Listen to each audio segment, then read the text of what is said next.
यहां पर राम मंदिर निर्माण के लिए शिलान्यास चूंकि पिछले वर्ष हो गया था, इसीलिए उसकी बधाई पिछले वर्ष खत्म हो गई थी। वो अब तो अयोध्या नगरी संपूर्ण क्या उसे एक ऐसे स्थल के तौर पर विकसित किया जा सकता है, हम उस पर चर्चा कर रहे थे। इसीलिए मैं आपसे पूछ रही थी कि राजनीति पे सिर्फ क्या विवाद की बात कर कर अयोध्या की उपेक्षा सही थी? क्या जब तक निर्णय नहीं आया था न्यायालय का, तब तक वहां पर दीपोत्सव प्रारंभ नहीं हुआ था? इसीलिए मैं पूछ रही थी, उसी सिलसिले में पूछ रही थी। देखिए, मैं भी इसको किसी पार्टी से जुड़ा हुआ प्रश्न और उत्तर नहीं बनाना चाहता, लेकिन वीर बहादुर सिंह चीफ मिनिस्टर थे, उन्होंने ही अयोध्या में रामायण मेला और तमाम तरह की चीजें शुरू कराई थी। उन्होंने अपने टाइम में विकास किया।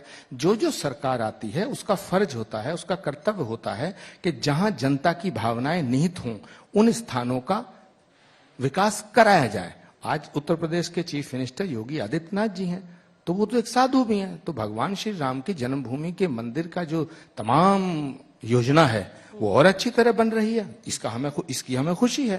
हम इसके लिए उनको साधुवाद देते हैं। बस जी,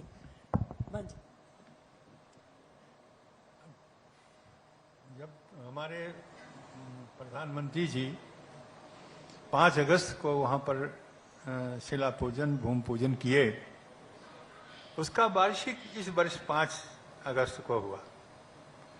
वहां के लोगों को 5 वर्ष यह साल भर बीतने के बाद 5 तारीख अगस्त को लोगों ने बड़ा उत्साह दिखाया। अयोध्या के और जगह जो हुआ हो, अयोध्या के लोगों ने बहुत ही उत्साहित हुए। यहां तक कि दीप प्रज्वलित करके जैसे मानो अयोध्या में दीपावली आ गई हो। तो उसका महत्व कितना है कि यह निर्माण जिस दिन शुरू हुआ शिला पूजन के बाद, उसे राम भक्तों में जो आशा जगी कि ये आशा बहुत ही महत्वपूर्ण है। वो जो इतनी वर्षों से वहां पर यह प्रतीक्षा कर रहे थे कि वो समय कब आएगा कि भगवान श्री राम उस भव्य मंदिर में विराजमान होंगे।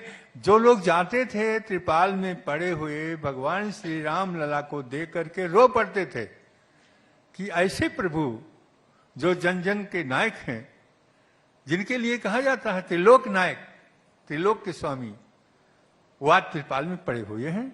बहुत ही कष्ट होता था उन लोगों को कि कब वो समय आएगा।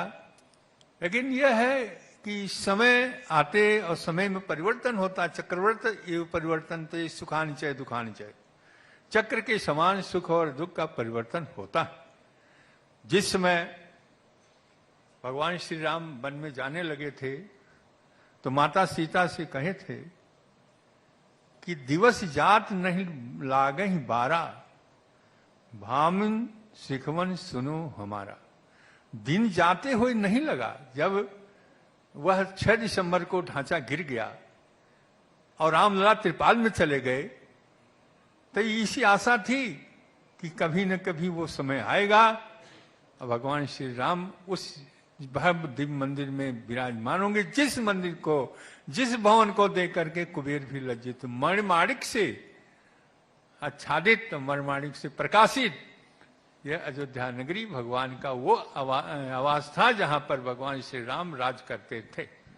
वह समय जरूर आएगा, ऐसी आशा। इसी आशा पर 28 वर्ष बीत चुका। उसी त्रिपाल में रहते हुए भगवान राम को अनेक प्रकार के झंझावातों को झेलना पड़ा।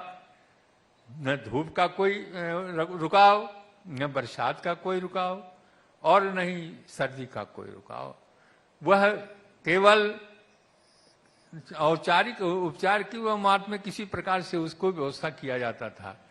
लेकिन वो समय भी आया 9 नवंबर को, जब ये आदेश हो गया भगवान श्री राम लगा के मंदिर के पक्ष में, वो अपार खुशी हुई, अपार प्रसन्नता हुई।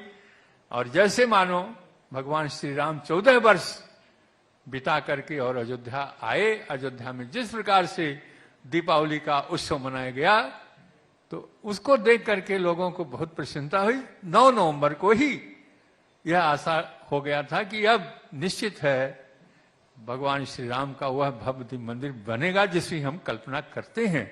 और राम भक्तों का जो आशा, जो विश्वास, जो श्रद्धा आज तक रही, वह वह समय आ गया है, क्योंकि निर्माण शुरू हो गया है, वो समय आ गया है कि राम भक्तों की वो इच्छा पूरी होगी और भव्य दिव्य मंदिर में भगवान श्री राम लला विराजमान होंगे और लोग दर्शन करेंगे। दर्शन करने के पश्चात वह कल्पना जो तमाम आपत्तियों को, तमाम कठिनाइयों को झेल चुके हैं, वह भूल जाएंगे और यही होगा कि हमारे प्रभु श्री राम भव्य दिव्य मंदिर में विराजमान होंगे। और यह आनंदित, यह जो आनंद आएगा, अनिर्वचनीय आनंद उन भक्तों को उस दिन आएगा जिस दिन भगवान श्री राम जी भव्य दिव्य मंदिर में विराजमान होंगे।